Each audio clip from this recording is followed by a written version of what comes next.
ఆకాశవాణి వరంగల్ కేంద్రం కిసాన్ వాణి వ్యవసాయదారుల కార్యక్రమం.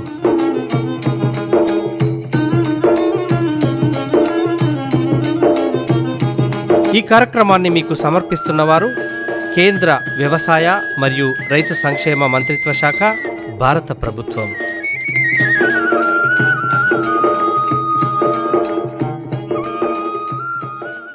ఈనాటి కిసాన్ వాణి కార్యక్రమంలో వానాకాలంలో పశువులకి వచ్చే వ్యాధులు, తీసుకోవాల్సినటువంటి టీకాలు, మామునూరు పశువైద్య కళాశాల అసిస్టెంట్ ప్రొఫెసర్ డాక్టర్ శివజ్యోతి గారితో పరిచయం.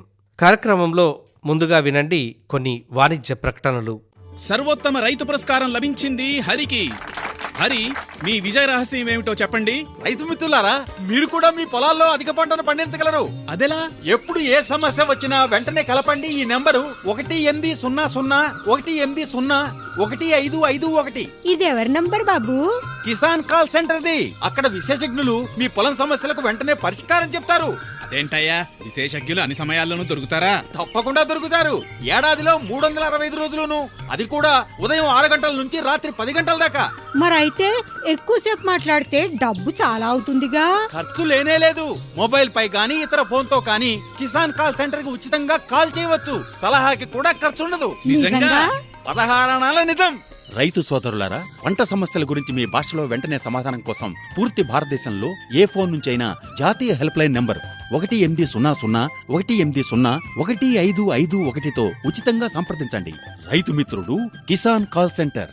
ఇప్పుడు వినండి, వానాకాలంలో పశువులకి వచ్చే వ్యాధులు, తీసుకోవాల్సినటువంటి టీకాలు, మామునూరు పశువైద్య కళాశాల అసిస్టెంట్ ప్రొఫెసర్ డాక్టర్ శివజ్యోతి గారితో పరిచయం. మామునూరు పశువైద్య కళాశాల assistant professor doctor J Shivajyothi garu మన ఆకాశవాణి స్టూడియోలో ఉన్నారు. ప్రస్తుతం వర్షాకాలంలో పశువులకు వచ్చే వ్యాధులు, తీసుకోవాల్సిన టీకాలపై వారి యొక్క విలువైన సలహాలు, సూచనలు అందిస్తారు. నమస్కారం అండి శివజ్యోతి గారు. నమస్కారం అండి. శివజ్యోతి గారు, ఈ వర్షాకాలంలో పశువులకు వచ్చేటువంటి వ్యాధులు, ఎలాంటి జాగ్రత్తలు తీసుకోవాలి, ఎలాంటి టీకాలు వాడాలనే దాని గురించి మీదైన సలహాలు, సూచనలు అందించండి. మరి నమస్కారం శ్రోతలందరికీ. ఇలాంటి కార్యక్రమాలు చేపట్టడం ద్వారా మన రైతులకి అవగాహన పెరిగితే ఆరోగ్యంగా ఉండే మన పశువుల తరం తయారవుతుంది. ముందుగా మీరు అడిగినట్టు వర్షాకాలం అనగానే జూన్ నుంచి సెప్టెంబర్ మధ్యలో ఉండే కాలం. ఈ సమయంలో తేమ పెరగడం, వాతావరణంలో మార్పులు, మురికి నీరు ఎక్కువగా ఉంటాయి. వీటి వల్ల ఏమవుతుందంటే వైరస్లు, బ్యాక్టీరియాలు, పరాన్నజీవులు వేగంగా వ్యాప్తిస్తాయి. అలాగే మనకి తడిగడ్డి ఎక్కువగా దొరుకుతుంది ఈ కాలంలో. దీనివల్ల జీర్ణ వ్యాధులు కూడా వస్తాయి. ఇలాంటి మార్పుల వల్ల మనకి వర్షాకాలంలో పశువులకి ఆరోగ్యంపై కొంచెం ప్రభావం పడుతుంది. అసలు వర్షాకాలం అంటేనే వ్యాధులకు పుట్టుకాలం. అందుకని మనం వర్షాకాలంలో పశువులకు ఆరోగ్యంపై కొన్ని జాగ్రత్తలు తీసుకోవాల్సిన అవసరం ఉంది. డాక్టర్ గారు, సాధారణంగా వర్షాకాలంలో పచ్చిమేత ఎక్కువగా లభిస్తుంది. మరి అయినప్పటికీ పశువులు ఎందుకు వ్యాధులతో బాధపడుతున్నాయి, దీని గురించి వివరించండి. మరి ఇందాక చెప్పినట్టు వర్షాకాలం మనకి పచ్చిగడ్డి ఎక్కువగా దొరుకుతుంది. అలాగే బ్యాక్టీరియాలు, వైరస్లు మనకి చాలా ఎక్కువగా ఉంటాయి. దీని వలన పశువులు మనకి ఎక్కువగా వ్యాధికి గురయ్యే అవకాశాలు ఉంటాయి. అందులోనూ ప్రధానంగా బ్యాక్టీరియాలు లైక్ ఎఫ్ఎండి డిసీజ్వి, హెచ్ఎస్, బీక్యూ, లెప్టోస్పైరా, బ్లోట్, ఈ వ్యాధులవి ఎక్కువగా కనిపిస్తాయి. మేడం గారు, వర్షాకాలంలో పశువులకు సాధారణంగా వచ్చే రోగాలు ఏంటో చెప్పండి. మరి వర్షాకాలంలో పశువులకు ప్రధానంగా 6 రకాల వ్యాధులు కనిపిస్తూ ఉంటాయి. అందులో ముఖ్యమైనది FMD, foot and mouth disease, అంటే గాలుకుంటు వ్యాధి అంటారు.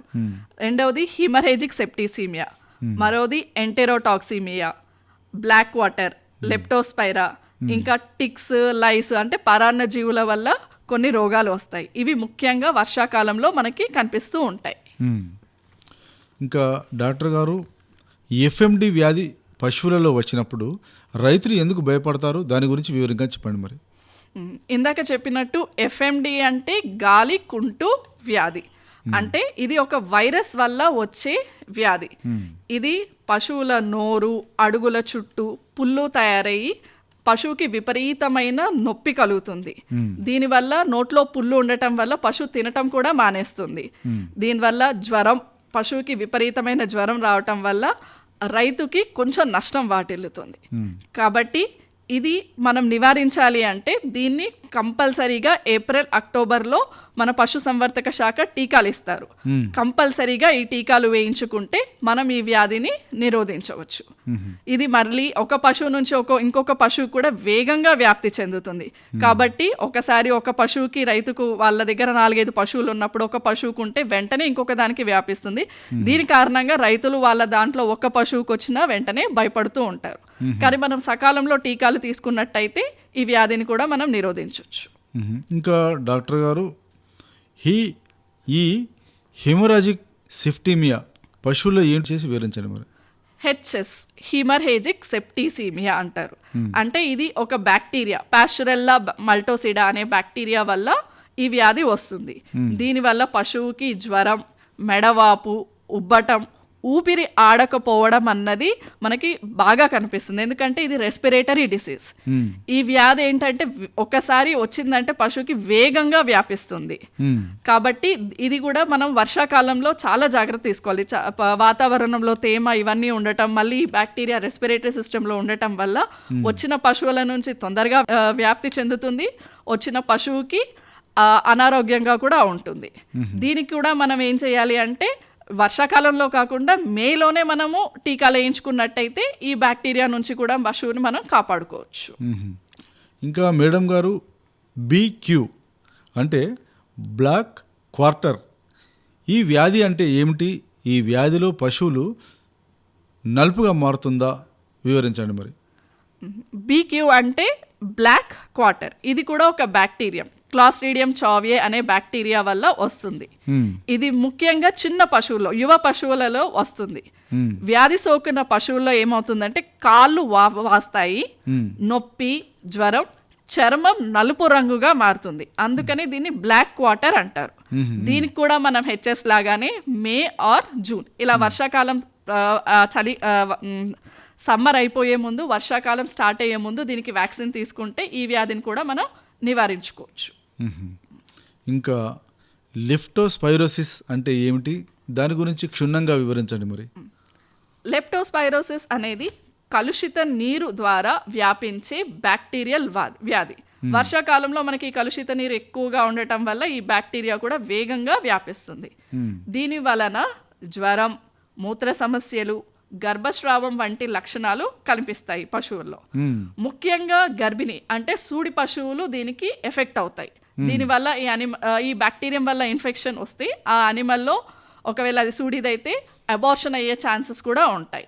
ప్రొటెక్ట్ చేసుకోవాలి అనుకుంటే జూన్ నెలలో ఈ వ్యాధికి టీకా వేసుకోవాలి. ఇంకా డాక్టర్ గారు, బ్లోట్ అంటే ఏమిటి? ఇది పశువులలో ఎలా వ్యాపిస్తుంది? రైతులు దీనిని ఏమని పేరుతో పిలుస్తారో వివరించండి మరి. ఇది ఒక బ్యాక్టీరియానో వైరస్ వల్లనో వచ్చే వ్యాధి కాదు. బ్లోట్ అంటే ఏంటి అంటే పొట్టలో వాయు కట్టిపడటం. బ్లోట్ అనేది గడ్డి తినే విధానంలో కానీ, తడిగడ్డి ఎక్కువగా తినేయడం వల్ల కానీ, వాయు తట్టిపడడం వల్ల వస్తుంది. ఇది ఊపిరి ఆడకపోవడం, చలికి చిలికి పడటం వంటి లక్షణాలు కనిపిస్తాయి. ఇది చాలా అత్యవసర పరిస్థితి. ఇది వర్షాకాలంలో ఎక్కువగా ఎందుకు కనిపిస్తుందంటే ఏదో బ్యాక్టీరియానో వైరస్ వల్ల కాదు. ముందుగా చెప్పినట్టు అది బాగా తడి గడ్డి దొరకటం వల్ల పశువు వేగంగా మెస్తూ ఉంటుంది. దీనివల్ల ఊపిరి తట్టిపడి అనిమల్కి వాయువు తట్టిపడి జీర్ణ వ్యవస్థలో ప్రాబ్లం వస్తుంది. అంతే తప్ప ఇది ఏదేదో బ్యాక్టీరియానో వైరస్ వల్ల వచ్చేది కాదు. కాబట్టి ఇది అత్యవసర పరిస్థితి. అలా వెంటనే ఇలాంటి సిచ్యువేషన్ కనిపించినప్పుడు వెంటనే డాక్టర్ని సంప్రదించాలి. ఇంకా ఈ టీక్స్, ఈగలు వంటి ఎక్టోపారాసైట్స్ వల్ల ఏర్పడే వ్యాధులు ఏమిటో వివరించండి మరి. టిక్స్ వల్ల మనకి బేబీషియోసిస్, అనాప్లాస్మోసిస్, థైలేరియాసిస్ వంటి రకరకాల వ్యాధులు వస్తాయి. ఇవి పశువులను ఏం చేస్తాయంటే బలహీనంగా, ఈ ఎక్టోపారాసైట్స్ అంటే ఏంటి అంటే పశువులని పట్టుకొని దాని రక్తాన్ని పీలుస్తాయి. దీనివల్ల పశువులు చాలా బలహీనంగా మారుస్తాయి. జ్వరం, అలసట, తినకపోవడం వంటివి ఈ వ్యాధి వచ్చిన పశువుల లక్షణాలు. వీటిని నివారించాలంటే మనం ప్రతి 15 రోజులకు ఒకసారి టిక్ కంట్రోల్ స్ప్రేలు, షాంపూలు వాడుకుంటే మనం ఈ టిక్స్ని నివారించుకోవచ్చు.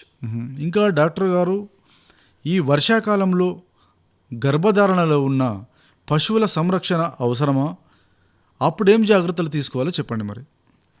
మనకి సూడి పశువులు అన్నది చాలా ముఖ్యమైనది. ఎందుకంటే ఈ పశువుల ఆరోగ్యం అన్నది మన వచ్చే తరం పశువుల ఆరోగ్యం. కాబట్టి మన రైతులు ఈ విషయంలో చాలా జాగ్రత్తలు తీసుకోవాలి. వర్షాకాలంలో ఇందాక చెప్పినట్టుగా మనకి లెప్టోస్పైరోసిస్, ఇంకా బ్రుసెల్లోసిస్, ఇవన్నీ ఏంటి అంటే అబార్షన్ని కాజ్ చేసే బ్యాక్టీరియాలు. ఇవి ఈ కాలంలో ఎక్కువగా త్వరగా వ్యాపిస్తాయి. కాబట్టి శుభ్రత, ఆహారం, నీరు, గుడిసెలు ఇవన్నీ శ్రద్ధగా చూసుకుని టీకాలు సరిగ్గా వేసుకుంటే మనం ఈ సూడి పశువుల్ని వర్షాకాలంలో కాపాడుకోవచ్చు.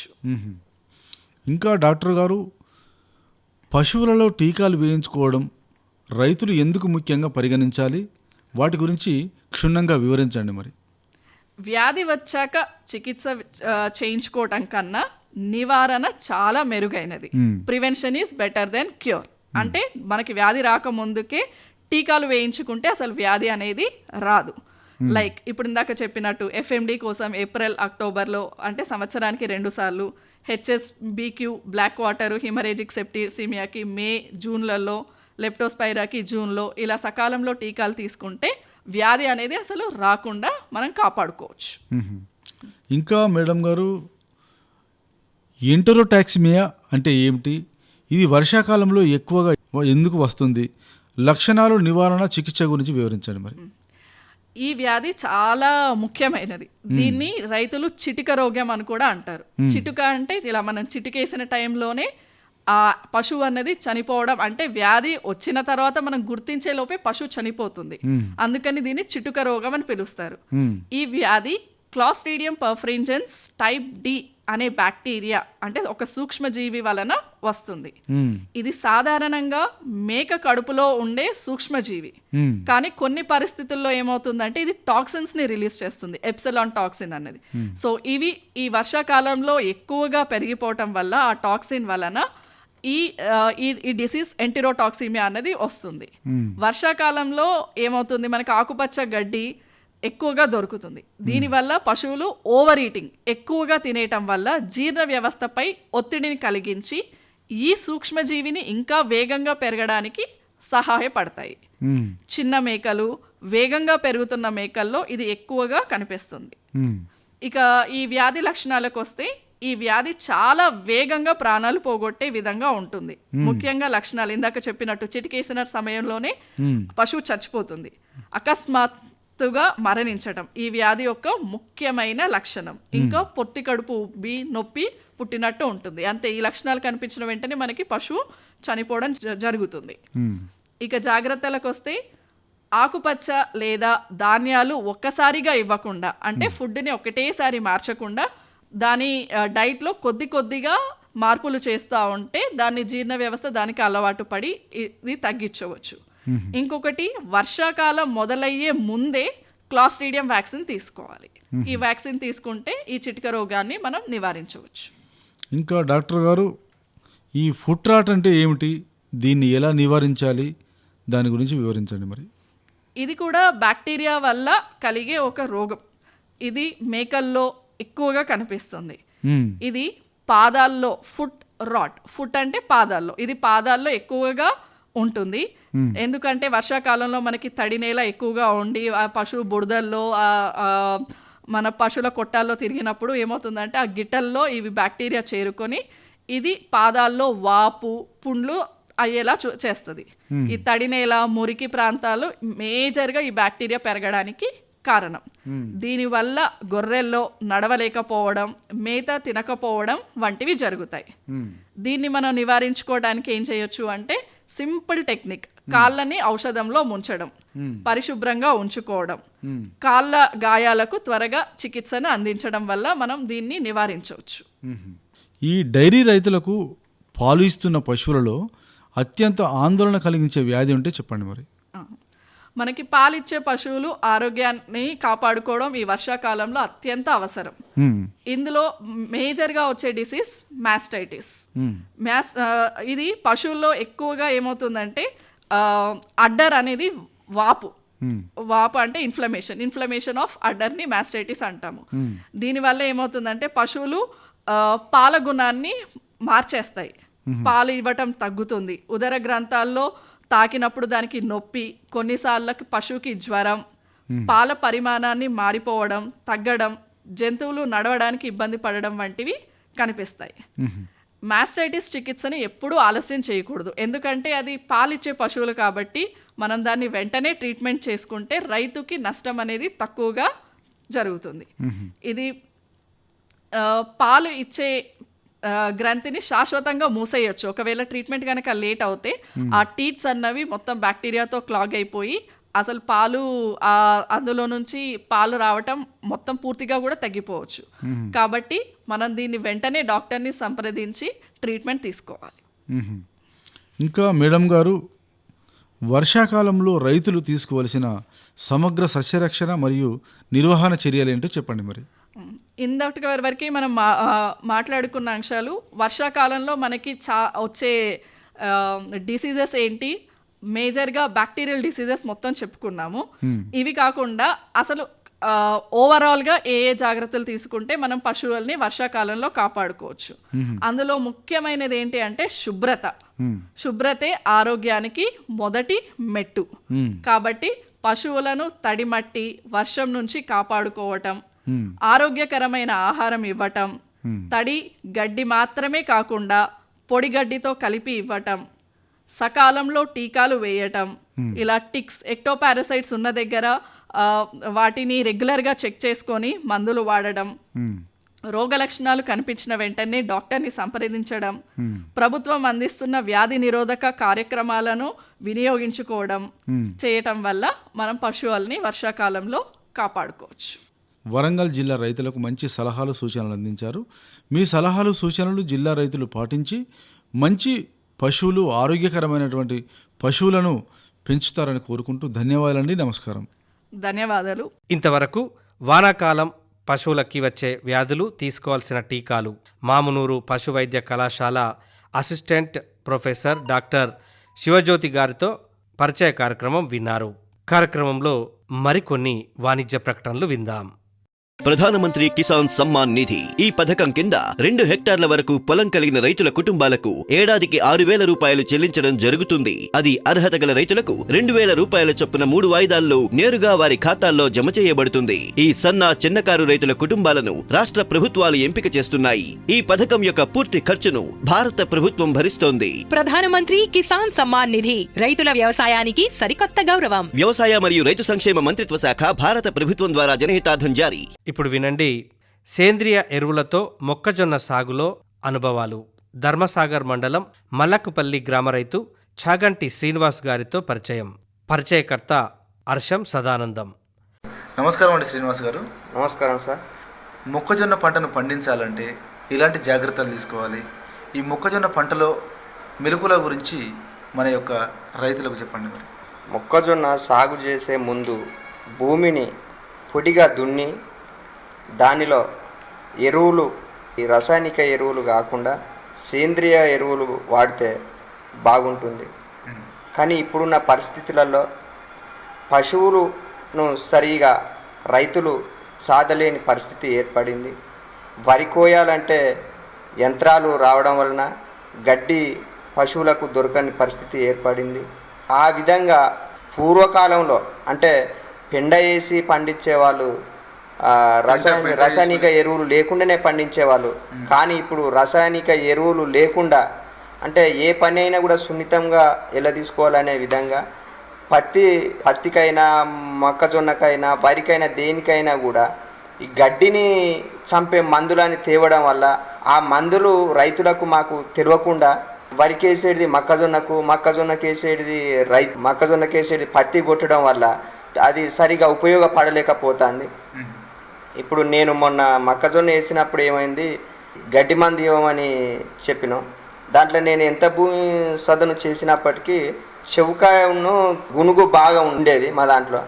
సరే గడ్డి మందు కొట్టినామనే నమ్మకంతో మొక్కజొన్న వేసి చూసేసరికి ఈ మొక్కజొన్న తక్కువైంది, ఈ చెవుకాయను ఇది గునుగు ఎక్కువ అయిపోయింది ఇప్పుడున్న పరిస్థితులలో.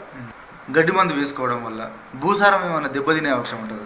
ఉంటదండి. ఎందుకంటే మన రసాయనిక ఎరువులు వాడడమే డేంజర్, అది కరెక్ట్ కాదు. కానీ తప్పనిసరి పరిస్థితులలో కూలోళ్ళు దొరకక ఏదో గడ్డి, ఇప్పుడు ఈ కర్ర కూడా ఈ పశువుల పెంటతోటి అయితేనో కర్ర ఘనంగా వస్తుంది, కంకి కూడా బాగా పెడుతుంది. ఈ ఎరువులతోటి ఏది సన్నగా వస్తుంది, కర్ర కూడా బాగా అంత రాదు. మనం ఎంత హైబ్రిడ్ విత్తనం పెట్టినప్పటికీ గడ్డి మందు కొట్టినామంటే కర్ర బలంగా వచ్చే అవకాశాలు ఏం లేవు. రాకుంటే గడ్డి రాదేమో కావచ్చు, కానీ మనకు పంట మాత్రం తక్కువనే వస్తుందని చెప్పవచ్చు గడ్డి. ఇంకా శ్రీనివాస్ గారు, ఈ యొక్క రబీ సీజన్లో అంటే ఈ విత్తనాలను ఎంపిక చేసుకునే విధానంలో మనం ఎండాకాలంలోనే విత్తనాలు తెచ్చిపెట్టుకోవాలా, లేదంటే సీజన్ స్టార్ట్ కాగానే రబీ సీజన్ స్టార్ట్ కాగానే ఆ విత్తనాలు తెచ్చుకోవాలా?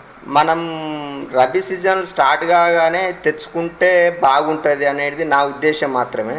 ఎందుకంటే మనకు దొరుకుతాయో దొరకాయో అనే అవనమ్మకంతో ఈ ఎండాకాలంలో తెచ్చిపెట్టుకునేసరికి దానికి ఉన్నటువంటి డేటు, ఎక్స్పైర్ డేటు అది ఉన్నదా అయిపోయిందా అనేది మనకు తెలియదు. కాకుంటే ఫ్రెష్ విత్తనాలు తీసుకొని వాడడమే బాగుంటుంది. ఇంకా శ్రీనివాస్ గారు, ఈ విత్తనాలు తెచ్చిన తర్వాత వాటికి ఏమైనా కెమికల్స్ కానీ పర్టిసైడ్స్ కానీ ఏమైనా కలిపే అవకాశం ఉంటుందా, లేదా డైరెక్ట్గా నేరుగా చిలకలో విత్తుకోవడమేనా? వరుసగా జొన్నలు వేసేటప్పుడు మళ్ళీ ఇంకొక సేను ఒక వరుస మట్టి గూడ్పడం అనేది ఉంటుంది. ఏది నాగలు బట్టి దున్నినప్పుడు ఒక వరుసలో మొక్కజొన్న గింజలు నాటుతాము.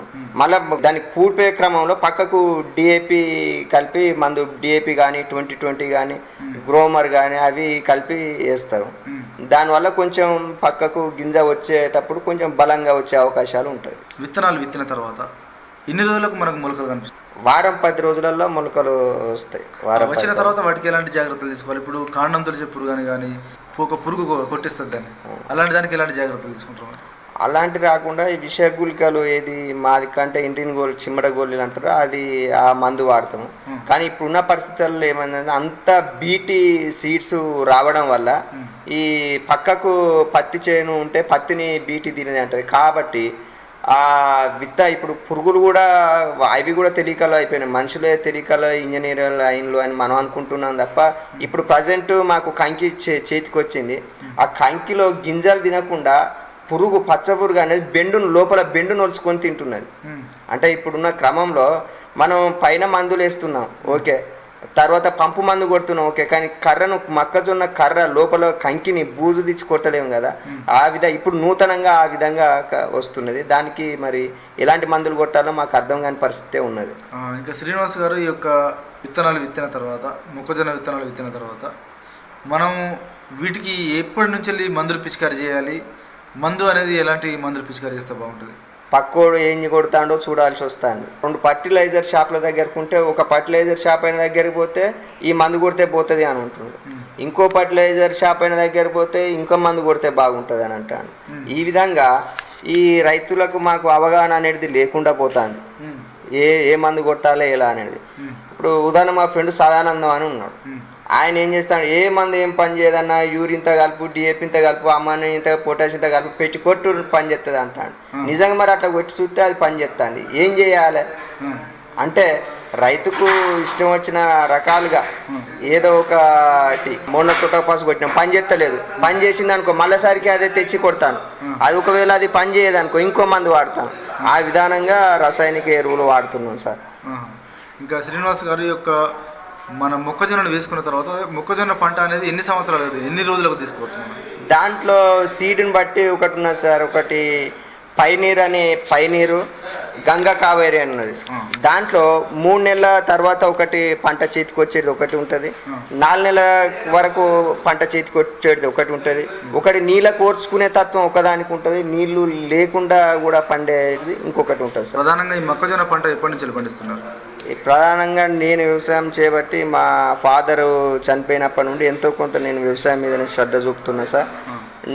ఇప్పుడు ఈ 3-4 సంవత్సరాల నుండి బాగా ఎక్కువ వ్యవసాయం పత్తి లేదా మొక్కజొన్న మీదనే అది చేస్తున్నాం. పోయినసారి పత్తి వేసిన కాబట్టి ఈసారి మొక్కజొన్న వేయాలనే దృక్పథంతో మొక్కజొన్న వేసినాం. కాకుంటే గడ్డి మందు మాకు సరిగా కరెక్ట్గా పనిచేయక చేనులో మొత్తం చెవుక చేను పెరిగింది. ప్లస్ ఈ గడ్డి కూడా కాశగడ్డి కూడా బాగా పెరిగింది సార్. గ్రామీణ ప్రాంతాల్లో ఉన్న రైతులకు వ్యవసాయ అధికారులు మందుల గురించి కొంచెం అవగాహన పెంచే సదస్సులు ఏర్పాటు చేస్తే బాగుంటుంది అనేది నా ఆలోచన సార్. ఎక్కువ నేను కూడా పోస్ట్ గ్రాడ్యుయేట్ చేసిన అయినప్పటికీ కూడా ఏ మందులు కొట్టాలని పూర్తి స్థాయిలో తెలుసుకోలేకపోతున్నాను. ఇప్పుడు మీరు ఇంత ఉన్నతమైన చదువులు చదివి కూడా ఎందుకు వ్యవసాయం చేయాలని అనుకుంటున్నారు? ఉద్యోగాలు ఇవి అవి అనేటి అది కాదు సార్. వ్యవసాయం అనేది అది రైతే రాజు అనే దాన్ని దృక్పథంతో మనం ఇప్పుడు 10 కిలోలు మనకు డబ్బు వస్తున్నది కావచ్చు, 10 కిలోల బియ్యం కొనాలి అని అంటే చేతులు రావు. అదే మన దాంట్లో పండిన కిలో బియ్యం అయినా కూడా తృప్తిగా తినచ్చు. మన చేనులో పండిన బియ్యాన్ని మనం తినాలి. మనం ఎంతో కొంత శ్రమ పడాలి, శారీరకంగా శ్రమ పడాలి, మానసికంగా సుఖపడాలి, శారీరకంగా కష్టపడాలి. అంటే వ్యవసాయం చేయాలనే ఆలోచనతోటి వ్యవసాయం చేస్తున్నాం సార్. ఇంకా ఈ యొక్క మొక్కజొన్న పంటలో ఈ హైబ్రిడ్ విత్తనం వేస్తే బాగుంటుంది అంటారా, లేదంటే ఇంకా మన నాన్ బీటీ విత్తనం వేస్తే బాగుంటుంది అంటారా? నాన్ బీటీ మనకు భూమి మంచిది అయ్యేది ఉంటే, ఈ సేంద్రియ ఎరువులు వాడినట్టు అయ్యేది ఉంటే మనకు అవి అయితేనే బాగుంటుంది సార్. కాకుంటే ఇప్పుడున్న పరిస్థితులలో ఇక తప్పనిసరి పరిస్థితుల్లో బీటీ వాడుతున్నాం సార్. బీటీ అయితేనే బాగా పనిచేస్తుంది. ఇప్పుడు నాన్ బీటీ కంకులు తింటారు, బీటీ కంకులు తింటారు, అంటే హైబ్రిడ్ కంకులు తింటారు. ఈ రెండింటిలో దాదాపుగా నాన్ బీటీ కంకులే చాలా టేస్టీగా ఉంటాయని చెప్పి చాలా మంది ఇష్టపడి తింటారు. మరి అలాంటప్పుడు మరి ఎందుకు ఇలాంటి బీటీ విత్తనాలను వాడుతున్నారు? రాబడి తక్కువ ఉంటుంది సార్. ఏది నాన్ బీటీ రాబడి తక్కువ ఉంటుంది, బీటీ రాబడి ఎక్కువ ఉంటుంది అనే ఉద్దేశంతో వాడుతాం సార్. అది జమాన్లో అంటే మా బాపు ఉన్న కాలంలో మొక్కజొన్నలు ప్యాకెట్లలో తెచ్చేవాళ్ళు. పుల్లాగా ఇక్కడ గోపాలపూర్ అని ఉండేది, అక్కడ నుండి బస్తాలలో తీసుకొచ్చి నేరుగా చల్లేది. అది ఏది నాన్ బీటీ విత్తనాలే. అవి బీటీ కంటే బాగా పండేది. అంటే మా ప్రాంతంలో మా పక్కకు ఎక్కువ పంట తీసేవాడు మా బాపు. ఏది నాన్ బీటీ తోటే, ఏది బీటీది మించి కూడా తీసిన రోజులు ఉన్నాయి సార్. దాన్ని దృష్టిలో పెట్టుకునే మేము కూడా వ్యవసాయం చేస్తాం. శ్రీనివాస్ గారు, ఈ యొక్క భూమిలో ఒకేసారి 4-5 సంవత్సరాలుగా ఒకే పంట పండించకుండా పంట మార్పిడి చేస్తే మంచి దిగుబడి వస్తుందని చెప్పి కొంతమంది శాస్త్రవేత్తలు చెప్తారు. మీరు ఆ పద్ధతిని ఏమైనా అవలంబిస్తున్నాం సార్. నేను కూడా అదే ఒక వరి మినహా మిగతా వాటిలలో ఈసారి పత్తి వేసినంటే నెక్స్ట్ సారి మొక్కజొన్న వేసినామంటే వేరే కంది, బొబ్బర, పెసర అలాంటివి వేస్తాం సార్. పంట మార్పిడి చేయడం వల్లనే బాగుంటుంది సార్. ఇంకోటి ఏంటంటే ఈ యొక్క మన మొక్కజొన్న పంటలో సార్ మిశ్రమ పంటగా ఏమేమి వేసుకోవచ్చు? మొక్కజొన్న పంటలు అంటే కంది వేసుకోవచ్చు సార్, పసుపు వేసుకోవచ్చు మొక్కజొన్నలు. కొంతమంది దోస, బీర చెట్లు అవి కూడా వేస్తారు సార్. పెసలు కూడా వేయచ్చు, బొబ్బరే వేయచ్చు. మిశ్రమ పంట అంటే వాడుకోవచ్చు సార్. మొక్కజొన్న పంట వేసిన తర్వాత సార్ ఎన్ని రోజులకు ఒకసారి మనకు నీళ్ళ తడి కట్టాలి? మొక్కజొన్న చేను వేసిన తర్వాత దీనికి ఎప్పటికీ అంటే చేను కొంచెం వాడిపోతుంది అన్నప్పుడు, అయ్యో కొంచెం ఇప్పుడు వర్షం పడితే బాగుండు, చేను సచ్చినట్టున్నది అనే క్రమంలో దాని చదును చూసి, అంటే ఇప్పుడు రేగళ్ళు అయితే 4 రోజులు వెనుక ముందైనా ఏం కాదు, ఎర్ర భూమిలో అయితే కొంచెం తొందరగా నీళ్లు తాగాల. అట్లా చేను వాడినప్పుడు నీళ్లు తీసుకోవాలి సార్, వాడితే బాగుంటుంది. తలసుని చేసేటప్పుడు కంపల్సరీ, బెండు పెట్టేటప్పుడు చిన్న గింజలు వచ్చిన తర్వాత కూడా ఒక 2-3 సార్లు కడితే సరిపోతుంది. ఒక 2-3 తాళ్లతో సరిపోతుంది సార్. మొక్కజొన్న బండియచ్చు. శ్రీనివాస్ గారు, చాలా బాగుందండి. మీ యొక్క విలువైన సమయాన్ని మా ఆల్ ఇండియా రేడియో కేటాయించి జిల్లా రైతులకు మంచి సలహాలు, సూచనలు అందించారు. మీ యొక్క సలహాలు, సూచనలు తప్పకుండా రైతులు పాటించి మొక్కజొన్న పంటలో అధిక లాభాలు, అధిక దిగుబడులు తీస్తారని కోరుకుంటూ ధన్యవాదాలండి. నమస్కారం సార్. నమస్కారం సార్. ఇంతవరకు మీరు సేంద్రియ ఎరువులతో మొక్కజొన్న సాగులో అనుభవాలు, ధర్మసాగర్ మండలం మలక్పల్లి గ్రామ రైతు చాగంటి శ్రీనివాస్ గారితో పరిచయ కార్యక్రమం విన్నారు. పరిచయకర్త అర్షం సదానందం. కార్యక్రమంలో మరికొన్ని వాణిజ్య ప్రకటనలు విందాం.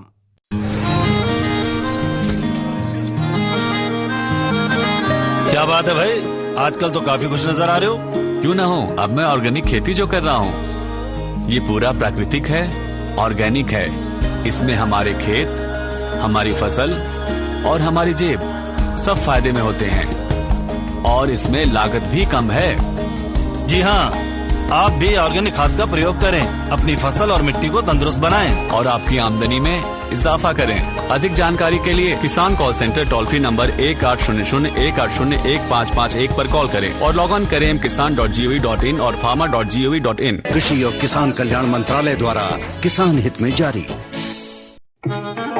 ఇంతటితో కిసాన్ వాణి కార్యక్రమం సమాప్తం.